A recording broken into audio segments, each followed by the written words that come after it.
alhamdulilahi rabbil alamin ñu ngi leen di nuyuwaat rek su ko defee ginnaaw sunu jëriñ boobu jóge fi sànq ñu ngi dalal Abbé Jacques Seck nga xam ne nekkatul ku ñuy présenté biir Sénégal ci jëriñ gi nga xam ne moo ngi koy jëriñ jaam ñi wax dëgg yàlla ñu ngi am mbégte di ko dalal ci 3e édition journée spirituelle Cheikh Moussa Cissé Ndiamé borom daaru su ko defee sans plus tarder ndax xam naa ne temps bi dafa xat Abbé dañ lay laaj ana lan nga ñu mën a wax ci Cheikh Moussa Cissé Ndiamé ana lan nga mën a wax ci sénégalais yi ci Cheikh Moussa Cissé Ndiamé borom daaru ñu ngi la ciy déglu Abbé.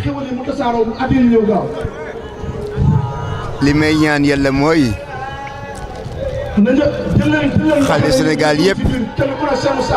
gis ci Serigne Cheikh Moussa li ma ci gis maanaam jël ci moom gëm yàlla ba fa ngëm mun a yem ci xolu nit fonk yàlla ba fu ma mun a tollu fonk yàlla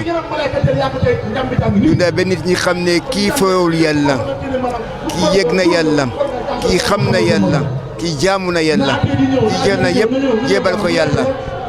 loolu lay ñaan daal góor ak jigéen mag ak ndaw ñun ñëpp ñu fexe bay roy tuuti suñu baay suñu maam suñu xarit borom daara suñ ko defee rek incha allah dina amal njëriñ bu bari bu rëy